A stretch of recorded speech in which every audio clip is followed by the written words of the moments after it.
Hello and welcome to the conversation. I am so excited about my guest this week, the incredible writer Anne Lamott. Anne is someone whose work has been in my life for as long as I can remember. One of her earlier books, Bird by Bird, was a great influence on me and giving me the courage to begin to start writing. Today, we're talking about her long-term recovery, as well as her brand new book, which is currently a New York Times bestseller. It is called Somehow: Thoughts on Love. I hope you enjoy this conversation with Anne. Thank you so much for doing this. Oh, are you kidding? Thank you. I know that you're about to start on a big book tour, which you must be so used to after 20 books. I'm used to it, but I'm so much older than I've ever been before. So, everything feels a little bit more fraught, and the airports have deteriorated and I have to get help lifting my luggage into the overhead. So I become Blanche Dubois and sort of prey on strong young men who are nearby to help me. And so it's a little different, I have to say. Although I'm pretty sure Blanche was drinking and you don't. Yeah, I don't know. Big So, difference, big difference. So, big different. Yeah, yeah. so, well, let's talk about that for a second. So, you've been sober a very long time, is that right? That's right. Almost 30 years. Yeah. Wow, congratulations. Wow, yeah. Uh, That's a long July time. 7th, yeah, 1986. It is a long time. It has gone by very quickly, although some years have been almost so hard to get through, and some days, as you know, are just too long in general. But, one day at a time, I just haven't picked up a drink or a drug, and that's the plan for today. Yeah, I hear you. I got sober at 22. So Wow. I've spent my whole life in recovery a day at a time. And yeah, that is the foundation for absolutely everything in my life, as I believe it probably is for you too. Every single thing, every blessing that has flowed, including my son, my grandson, my marriage, my career, and actually my still being alive has grown from that the miracle that against all odds, a cranky introvert me got fished out of the slough of active alcoholism and addiction and set on her feet, guided and nourished and accepted and helped every step of the way.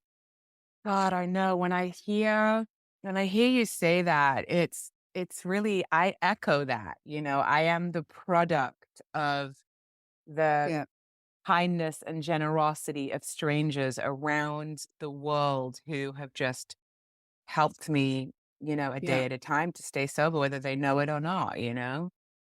exactly.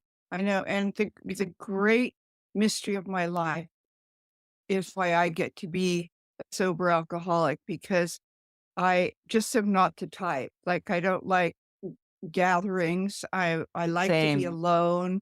I same. the I I look bad under a lot of different kinds of light. The loud clapping just bothers the hell out of me. And, the first 6 years that I was sober, the coffee that people were offering me was just swill before the revolution of the late '80s where we started getting decent coffee, and it's I'll go to this side of the grave, I will not understand why I get to be one of you in the sober community. I know I've often thought about that. Like, why do I get the gift of recovery and there are Yeah, so many who don't? And yeah, people have asked me that as well. Like, what is it? I could have easily been a statistic, as so many of us could have been. And sadly, the longer I stay sober, the more the more funerals I go to. But like, what is that kind of life force inside me that allowed me at age 22 to say, I'm done and I need help, and to be able to have embraced the solutions and the tools that have kept me sober. I don't know why me and not someone else. I still haven't kind of worked that out. for me, it's the mystery of grace, that grace is like spiritual WD-40. And when you are at your most clenched and stuck, you might, if you're lucky, and you might get spritzed with this crazy grace stuff. And for me, a lot of the time, grace looks like exhaustion. And I was so exhausted. But the big thing was actually, I hadn't have any more good ideas. And until I was 10 years older when I got sober, I was 32. And having these new ideas for how I could keep drinking because I love to drink. And I don't, I don't like three or four drinks. I like a lot mine get impaired, and I date guys who don't mind that in a girl that she has to army crawl across the room to retrieve a plate of cocaine. They think Or they that's like lucky. actually men who like And it, I like keep girls having like good, that. yeah, yeah, good girls like us. And it was, I woke up and I had thought, well, maybe it's just the tequila. Tequila doesn't agree with me, or I shouldn't mix tequila with malt liquor. I think that's not a good. I'll try that. Or it's a good one. I'm going to stick to just 5 or 6 social drinks and the non-habit forming marijuana that I smoked on a daily basis for 20 years. And maybe some sleeping pills, and then just to perk things up a little bit, some speed, because I'm sure you had really good boundaries with men when you were drinking, but I have warm personal relationships with pharmacists so I could get pills and speed. I love speed and I just love everything. My drug of choice is anesthesia. And so I had sleeping pills and I had uppers. I had these fabulous speed that came in capsules that you just could unscrew and pour into your hand and lick if you were out and needed just a little pick me up. So, I mean, it was just so crazy, but on July 7th, 96, I lay there and I had run out of a single good idea. I had started to understand there was no code that I was gonna break that would let me have 5 or 6 social drinks a night and not wake up in deep shame and physical, sickness and madness. And just to, most of all, I know you understand this, that shame. And I just lay there and I tell her, my mom's from Liverpool, and I think it's all over for England. I won't be able to drink again. I'll never Yeah, dance again. I'll yeah. never have romance again. I'll never have casual sex again. I'll never write again. That was a big thing. But the alternative is that I'll be dead. So I think that maybe I'm just gonna pick up that 200-pound phone and call the one sober person I know who won't judge me, won't do anything but come over, make me a cup of tea, and drive around with me until it's time to plug my nose and see what the option is. Yeah, it's so true, isn't it? The lack of judgment in the recovery community has been a godsend for me because my story, of course, is probably not that dissimilar to yours. Alcoholic women, we tend to have, common criteria for our behaviors and our, pathology. And it's so comforting to me. It's so comforting to me Mm, that, we all have, this very similar feelings of shame and less than and all of that stuff. It has really been the balm for soothing absolutely every single wound, including outside help that I'm sure, like I did not get stay sober this long without outside help for sure. But yeah, it's the foundation, isn't it? yeah, yeah, and I just wanna say to anyone out there who is thinking, "Yeah, but I'll never if I do that, if I try just not to pick up a drink or a drug today." I absolutely believed unshakably that I would never write again because the tradition in our culture is and all cultures is that alcohol writers drink, and that you need to be a great writer. And most of the great writers I read when I was coming up were alcoholic. And I had a absolute belief I would never write again. And the truth is I didn't write for 9 months, it took everything I had in me just to get through certain days and just to find out where some sober alcoholic women were that day. And then one day, I wrote the best novel I've ever written, which was my first sober novel. And it was harder because I wasn't smoking the non-habit marijuana that I smoked while I wrote the first 3 books. But it was like, and I know you know what I'm talking about. It was like the windows had been cleaned of the car, the windshield. And I saw, and it was like, all of it is sort not exactly as dramatic as when Dorothy wakes up in Oz and opens the door and the movie goes into color from black and white, but it was an awakening, and I blinked awake one day, and I pushed back my sleeves, and I sat down, and I started writing this novel that was called All New People, and you know what? I was an all new person. I really You was. had I a was an yeah, new pair of glasses. new pair of glasses, yeah. Now I'm into anyone listening who might hear between the 2 of us the glimmer of hope that it might work for if it worked for you, I'm sure you were as bad as I was, but just much younger. But if people are thinking, "No, they're different, oh, ones are right, or they're well known, they're this or that." No. Everything that could be better, and your very good ideas for all other people that they are just too stupid to accept and begin implementing and all of that. And if you're sober, you remember you get to start your new 24 hours as soon as you remember that you do, and you put on this better pair of glasses and you start noticing everything that still works, everything that is still lovely, that has always worked. I mean, the book somehow is about everything that has ever worked before for me that I wanted to write down for my son and grandson for when I'm gone that will almost certainly work again, no matter the climate catastrophe, no matter the political catastrophe, certain things work, but you need to remember to put on the better pair of glasses.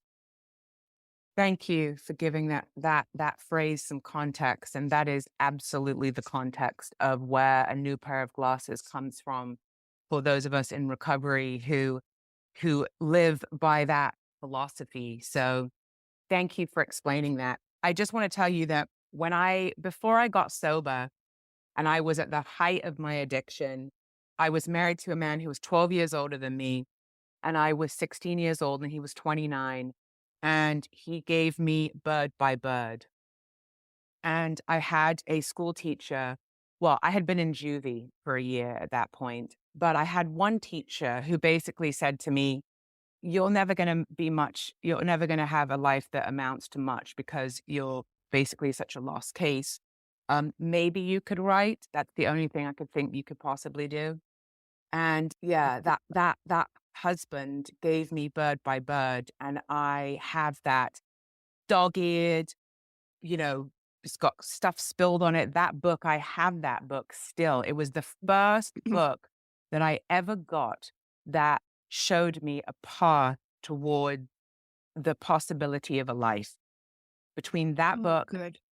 and the teacher who said, "You're not gonna do much other than maybe write." So, I just wanna tell Oh, you that good. was a really, really pivotal book for me, so thank you.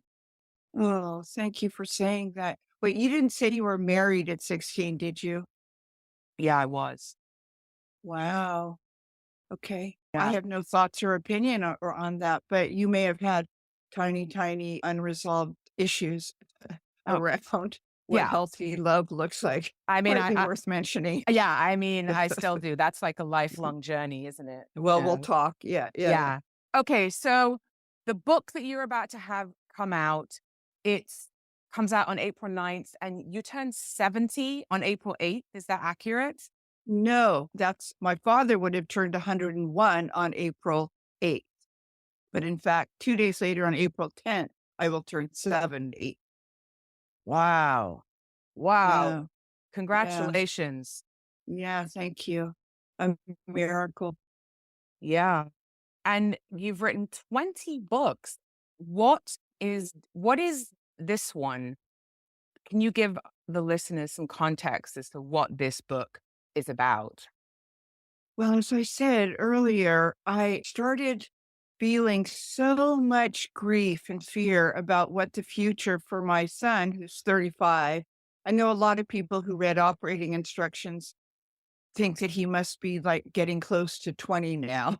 but he's 35 almost, and he had a son when he was 19, which had not been my exact plans for him, which had include more things like college and career and growing up. But this child, Jax, who's almost 15 now, who is the greatest blessing. Oh my God. Thank you, God. But anyway, I felt such grief and fear. I teach Sunday school, I'll admit. And parents would come to me after class and they'd be crying and they'd say, there was another school shooting. And one of the pieces and somehow is about Easter Sunday of the year that there's a school shooting a few days earlier. And they would say, what are we going to do? Nothing is going to happen to save the earth. The UN report on climate change said years ago that we had 12 years and nothing has changed. And so I started writing for my son and grandson things that will work no matter what that the outside world looks like, no matter what their inside world looks like. Certain things have always worked and almost certainly will again. And I wanted to leave this all in one place for when I'm gone. Well, as I wrote these meditations and these pieces, some of them really funny and some of them, I mean, I think, and some of them like as deep as I can go, all of them turned out to have something to do with love, one of the realms of love, self-love, community love, the passionate love of nature, romantic love, activism, the love of the poor, the love of God. And so little by little, I discovered that I was writing a book on love, and that's what the book somehow turned out to be. Mm, beautiful. That's beautiful that you started with the intention to leave some words of wisdom, some insight for your son and your grandson, and then those stories seemed together what this book is. At almost 70, very shortly you'll be 70. Do you think that love is the ultimate answer? Because that is what we are taught, that love is, the love is the key. Do you I feel don't that? think I was not taught that. I was Oh, taught that I was raised by intellectual atheists, and I was taught that figure it out was the solution to almost every problem. Now, those of us who are sober sometimes are also involved in a sister program for people with tiny control issues who have excellent, excellent ideas for all other people on earth. And we say to ourselves and each other, "Figure it out" is not a good slogan. I was And about to that say that is what I am told regularly by right, my community there. right, right. And so but I was told as a child, "Figure it out" was a good solution. And I was raised believing that if I lived in a certain way, which was beyond reproach, and if I observed perfectionism and accepted what they said, which was that a B plus was not a good grade, and the hope that there was time in the quarter to raise it to an A minus, that would offer some kind of protection and path, the path of perfectionism, the path of forward thrust, doing better and better. And so this love thing, my parents were very loving and they did the best they could, but they couldn't stand each other. So I grew up, I have 2 brothers and they were married. My parents were married for 27 years. And I grew up in a very scary, toxic household with alcoholism and it built codependence of my mother, my English mother, and of affairs and of eating disorders and whatnot. However, God, in her infinite mercy, gave me a best friend whose mother was a Christian Science healer. Now, my father, who hated all Christians, thought that Christian Scientists were crazier than you absolutely had to be. But I was there all the time. She would leave. Adams was my other mother. And what she was reading us, Mary Baker Eddy, who founded Christian Science, but who was the mother of all New Thought, Mary Ann Williamson and Eckhart Tolle and all of the New Thought teachers. And so she would read that and she'd read scripture over her children and me every morning. And it was about love, that God was love, that love was a synonym for God, that love was divine mind, that there was only love, which is pretty much what Einstein says, is that there's exactly one thing that we're made of, we're surrounded by, it's energy and it's moving at different speeds. Like 6-year-old boy and a glacier's moving at another, but they're only made of this one thing. And I came to believe that the energy was love, that it was whatever I mean, God is so the word God is so people, and they just run screaming for their cute little lives. But I would say about half the people that come to read my books or come to my readings and run for their cute little lives from fundamentalist households. And but didn't give up on the idea that there was something benevolent in the universe and in their hearts that happened to be unconditional welcome, the great shalom, that you are as is loved and chosen. That's the only message I teach my Sunday school kids. As is, you are loved and chosen, and you are adored by me, but by something else that surrounds us, that indwells us, that whispers to us, that hears us when we cry out in silence in the middle of the night. And so, little by little, no, you know what? I don't I believe there's one mountain, and that is some kind of connection with something much bigger than my own rattled pinball mind. One mountain, many, many paths, and that's what I talk about, that's what I preach, that's what I write about is all of the different faith traditions that have made the woman that I am today. Which Mm. is very flawed and imperfect, but you know what? Breaking through the perfectionism and accepting my rather hilarious and grave my perfect imperfection is what has kept me alive and filled me and nurtured me and guided me every step of the way. So, your concept of a higher power is one that also embraces and loves your imperfection, which is really important for people to be exposed to a concept that allows for that and embraces that. Well, I believe there who was it? One of the great Irish poets said, "Glory of God is the human fully alive." And fully alive me means messing up a lot, and I write a few pieces in the book that are about major screw ups, and one of them very public, and one of them deeply intimate with a very beloved friend. And so fully alive means like, oh, welcome to the monkey house, as Vonnegut put it. And also, another writer was shaped by Gabriel Garcia Marquez said, there's our public life and our private life. Some people know you pretty intimately, and there's our secret life. And Mm. it's in the secret life that it matters that God adores me.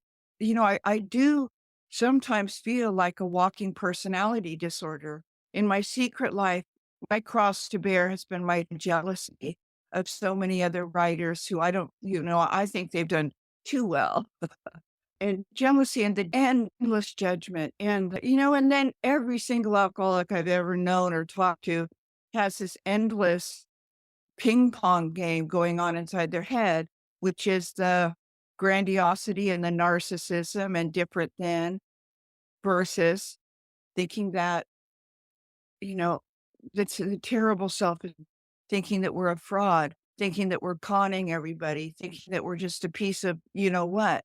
And so it's in my secret life is where I live with my higher power, who I do call God, but you know what? Some of the acronyms I've heard over the years are good orderly directions, which is what the good orderly direction, which is what the Buddhists use, or the agnostics use, or the great outdoors, which the pagans use, or the grace over drama that the who knows what use. And that, in the literature of recovery, there's a line that I find so touching, it actually can make me tear up, which is that instead of some sort of personal god, like a nice god who wears socks and shoes, or the big fairy dad in the sky with a long beard, there is the phrase, "an unexpected inner resource." And it's like deep, deep inside.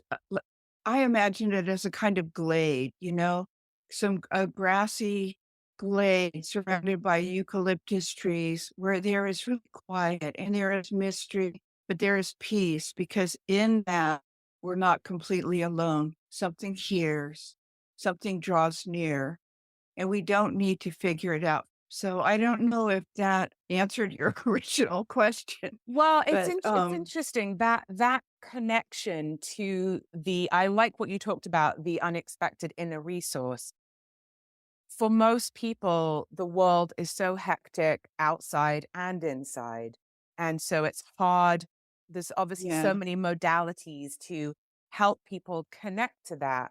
But for you, what is the modality or what do you do to help you connect to your higher power? What is that? Is it meditation? Is it Mm. prayer? Is it walking in nature? What is it for you? It's all of the above, and it's also having pets. I've always written that the closest we come to knowing the divine love is through our cats and dogs because they are just so hilariously unconditional and desperate for our company, which is, I think, how what God is. I heard someone say the other day that we always talk about how we have a God-shaped hole inside of us, and we try to throw in some fame and some money, and we None try of it to works none of it works. It's a fix, it's a hit, and I love that. Don't temporarily. get Temporarily. yeah. Yeah, yeah. But, when But I first got it's sober exhausting chasing it though. yeah. Yeah, yeah, yeah. When I My first got sober, there was a woman named Sharon S., who was helping me, and she said, "Annie, every day you have to ask yourself, do you want the hit or do you want the serenity?" And I looked at her, I said, "Sharon, I want the hit. I'm yes. a drug hello." Yes. But I really wanted the serenity, and I've wanted it ever since she said that. And so I have the habit now. I wake up and I say my prayers. I just wake up and I say my prayers. And my prayers are, help me not be a jerk today, to get out of myself to become a person for others. I know the secret of life is that if you want to have loving feelings, which is what heaven is like, you do loving things. I learned that you take the action, the insight follows. So I pray for that wisdom to follow me. So I wake up, I say my prayers, I fish around for my glasses, I get up and I let the dogs out to pee. And that is how I connect with my higher power. And during the day, when I feel troubled or stuck or uptight or completely self-absorbed or into the endless personality, I do what you all have taught me to do. I pick up the 200-pound phone. I stop and I sit down and do what I call the sacrament of blockage. And I pray the great prayer, which is help. I am in a hole that is too big for me to figure my way out of. Can you help? And you know what happens? The phone rings, or the mail comes, or a text arrives, or I remember to get outside, and that about 93% of the time, if I just step outdoors for 5 minutes and I look up, it hits the reset button for me. I have a pastor who once said that you can trap bees in mason jars with a drop of honey on the bottom and no lid because they don't look up. They just sort of walk around bump on the floor of the jar, bumping into the glass sort of bitterly because they don't look up. And so for me, in my battered old toolbox, one of the main tools is get outside, great outdoors, God, and look up or look outside right now. It's pouring rain here in Northern California, and everywhere I look, the daffodils have come up, right? And so I can also feel a lot of pity for my predicament that it's early here, that you made me get up really early. I can't use the heater in my office because then you'll hear the hum. And so I'm sort of cold and all that. And I'm talking to you about my very, very literally favorite subjects on earth with a sister in my life who I hadn't met until now. And everywhere I look, there's daffodils. So Yeah. anyway, Do we look at it as half empty or half full? Is the glass yeah, half empty or half full? yeah. Oh, And you thank also, you.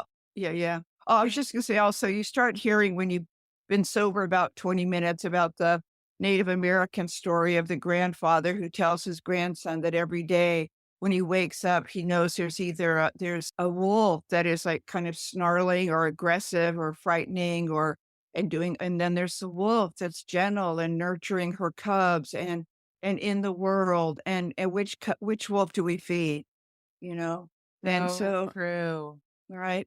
Yeah. Thank you for sharing that. You talked about your secret life, and I'm curious whether any of the stories in your new book come from that place of your secret life. Oh god. I think you've read the book more recently than I have, but because I don't read my own work once it's published, but that's at least 3 or 4 stories about life, about flipping on the cosmic banana peel and landing on my butt and finding myself in the darkest, shadowy realms of my being, which is the self-loathing and also the loathing from the outside world. A very best friend who says to me, "I don't wanna turn out like you." A horrible thing that a horrible mistake, an ugly mistake I made that went viral. Those sorts of things, and so but my secret life is stuff that I share with a kind of widening pool of people, my husband and my best girlfriend. And then I share it with a few people. And then I share it with the people who help me stay sober one day at a time. I always share it immediately with my son, who, grace of God, has 13 years clean and sober. And Wow. I share it with a widening pool. And pretty soon I'm telling it to people that I don't even know that well, they're going, "Oh my god, thank you, because I did something like that. I've been there. Oh my god, I wanted to die." And then they say to me, "What did you do?" And I tell them the story, and I come to understand that all of our secret stories are universal, and at some point, I feel confident to tell it to the public. So there are about 4 stories about the ugly, scary things that are revealed when you have no effective mental defense against where life circumstances every so often takes you. Mm. Can you give us a little overview on perhaps, pick one of those so that we can have an idea of what one of those things is for you? Oh, yeah. Well, I think I alluded to it earlier, but the one story that I think was most devastating, well, there's two that was most devastating, were the one where I have somebody I mentor spiritually, another alcoholic. And we were sitting on my couch, and he had come over as just a best family friend, someone who's at all of our holiday meals, who was a really central person in my child's life when he was little. And he was talking about this woman who just trashes him because a best friend. She doesn't trash him, but she's constantly belittling him. He's bald and he's chubby, and he doesn't make good choices with career and stuff like that. And so somehow I just had one of those moments where I was not grounded. And it seemed a good idea at the time to start trashing this best friend of his, which he was kind of doing. But it's okay. Like if you say horrible things about your brother when you're young, but somebody else does on the blacktop and you beat them up, right? And so I started saying these things about his friend that I thought were obvious. And he didn't quite respond then. And later that day, he called up and said, "I don't want you to be my mentor anymore because I don't want to turn out like you." And there was just like this awful silence. And we hung up. And I understood what you understand when somebody has said something awful for you, or publicly when you get an awful review. And that was that he alone could see who I actually am. And Mm. that all the other people have been seduced by my persona or my Sparkly. neediness, Yeah, whatever it was. either the sparkly or the kind of tragic, the little match girl neediness. But he alone, this guy Tim, could see and express who I really am. Two-faced and a backstabber, just a repellent human, my deepest fear that deep inside I'm disgusting. And so the story is about then what? Yeah, then what? What did Then you what? do with that? Where do you even start? And well, you start Well, if you you're make amends. You have to make amends. You gotta, no, right? no, no, no, no, no. What you do is you grovel and there's that thing that there's 3 responses. There's fight or flight or freeze, right? In the Or face of fawn. terror. Or And fawn. I was gonna say or fawn, which I mentioned in somehow. And my default is that I fawn, and I immediately made amends by email, and then the person didn't respond. And then I did what any person in their right mind would do. I started to cry. Now my culture, and you sound English, are you? Yeah, I am.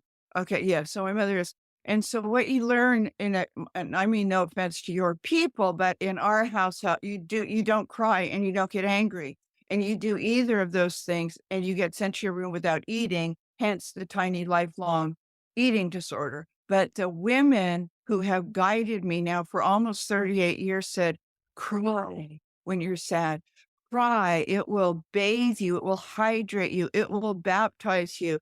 And cry and get angry. And so though I unlearned my childhood the day, beginning the day I got sober, and I started to cry. And then I went and I found my husband. And then I called my best friend. And my good idea with my best friend was to call this man, Tim, and beg for forgiveness and grovel and fawn. And my best friend, who's been sober as long as I have, said, maybe tomorrow. Just for today, maybe not. Let's see. I think that would be a detour away from what is being Presented offered to to you you. Yeah. as an opportunity for the deep dive and the healing. And so that's what I did. And I did what was appropriate. It was, which I felt terrible, but I felt a little bit better.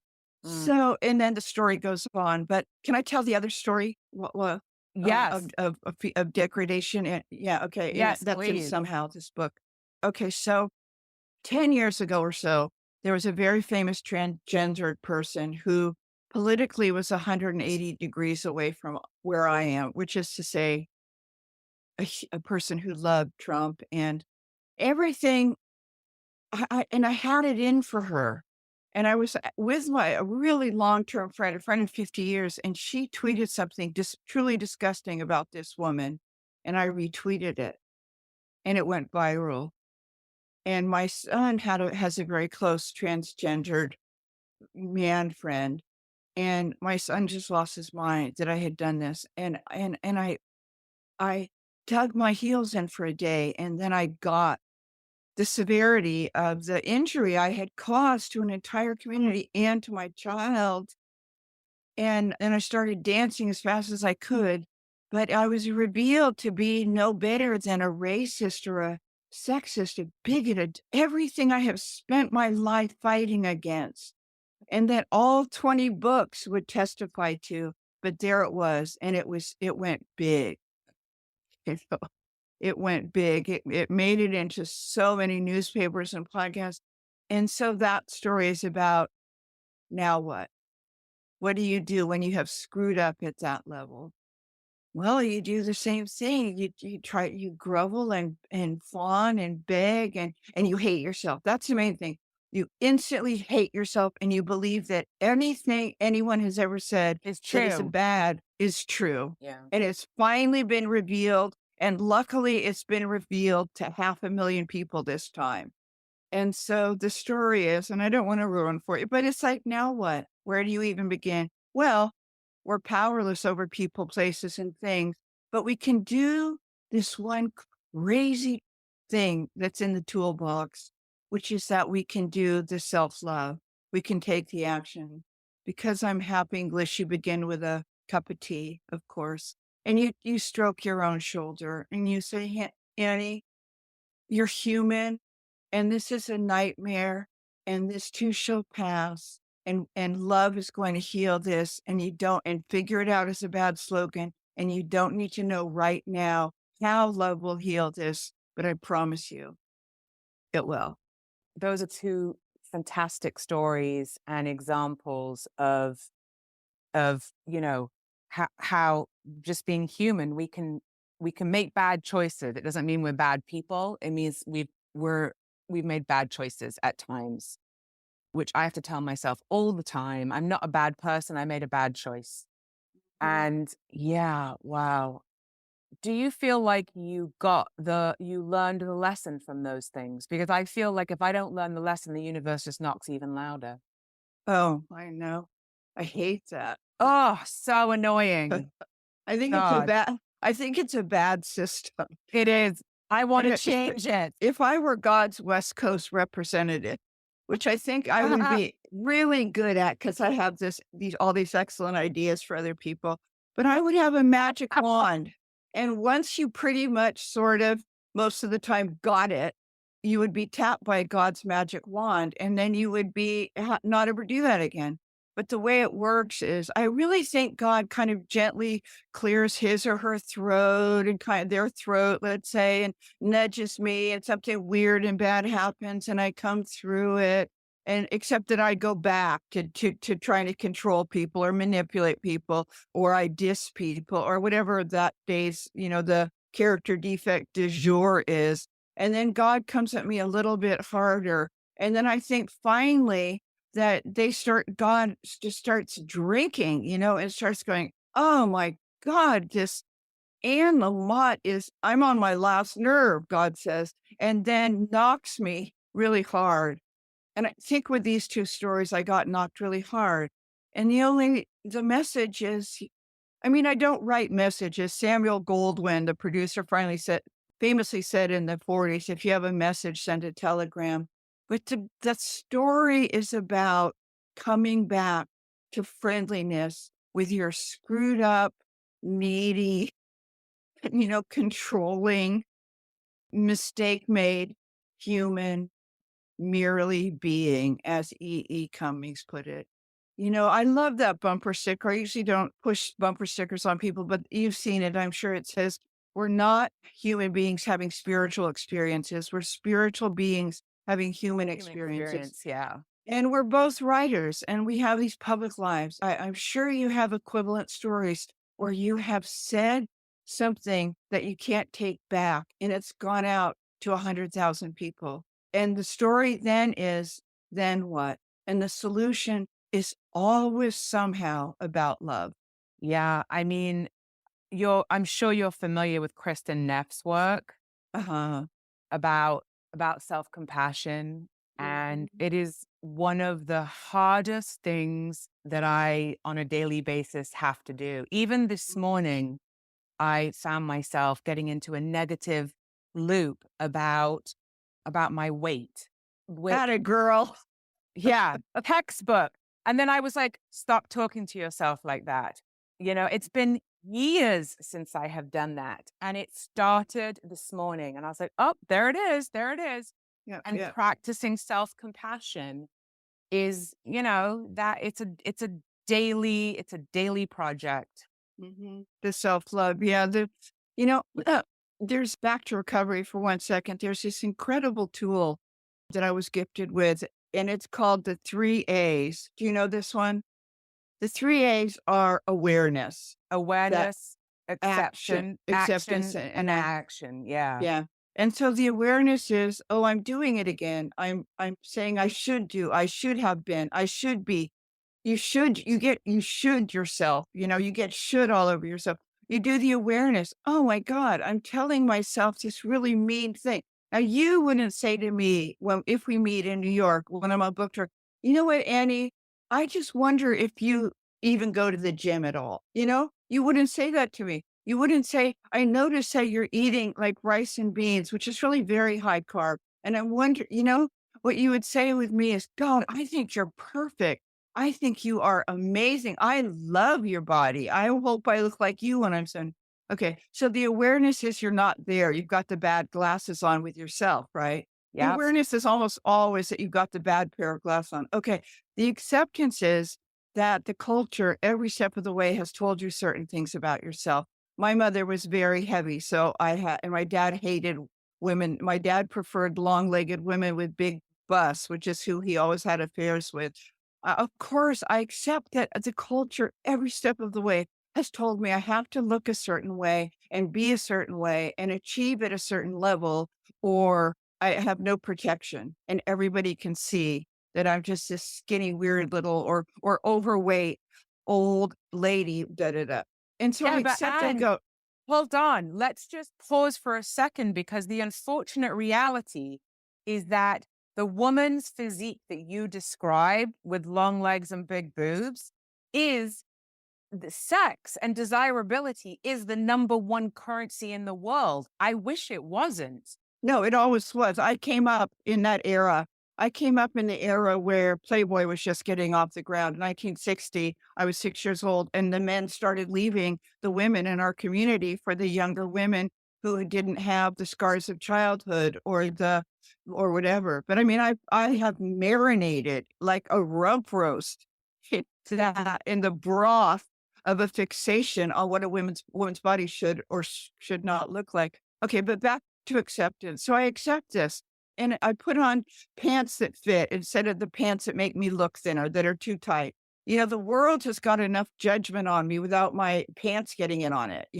I wear welcoming pants. I accept. Now the third thing is the action. Welcoming pants. Oh my Welcoming God. pants.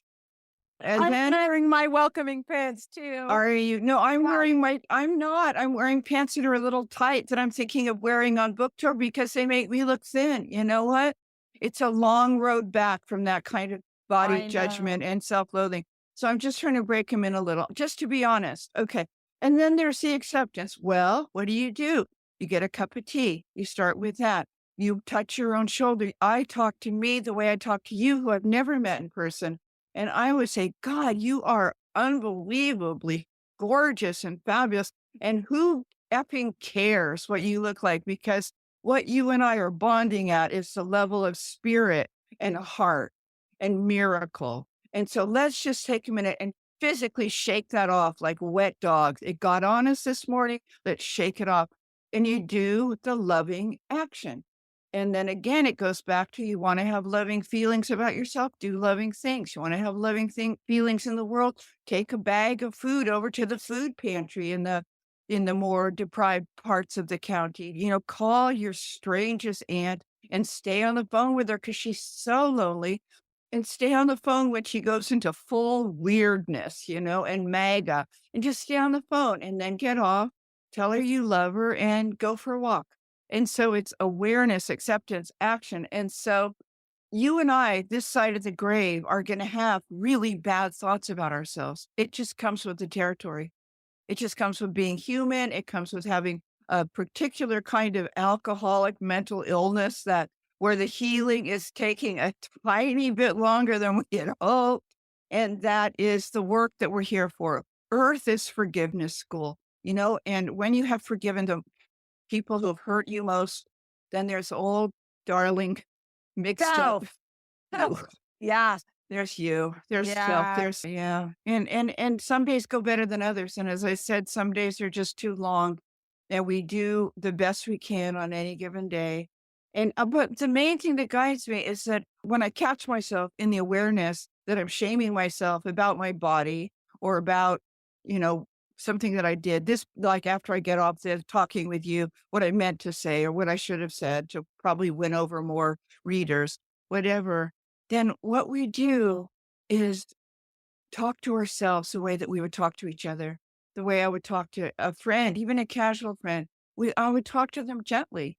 I would talk to them in a certain way, not the way I talk to myself. And so I changed channels from the bad radio station to the sweeter one, the gentler one, the more compassionate one, the more everybody's in the same boat. You know that everybody's scared a lot. Everybody has a lot of terrible, terrible self-esteem. Everybody has a raging ego.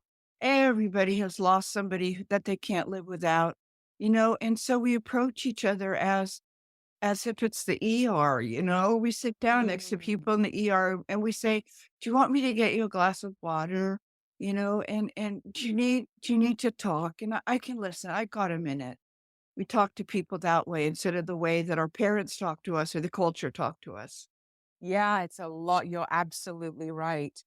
It's a lot of reprogramming a day at a time. And by the way, Anne, I think that you put so much of yourself into your work. And I think, certainly through this conversation, what I find that people connect the most with the interviews that I do are when people really do share their truest selves.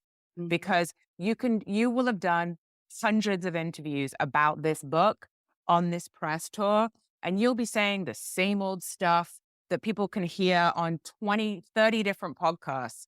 What Mhm. what I like doing is sharing with people a different experience of somebody. And that's what I think we've done here today. And I'm really grateful I got to speak to you at the beginning and not at the end where you're like, oh my God, I've told all my stories and I'm so over this.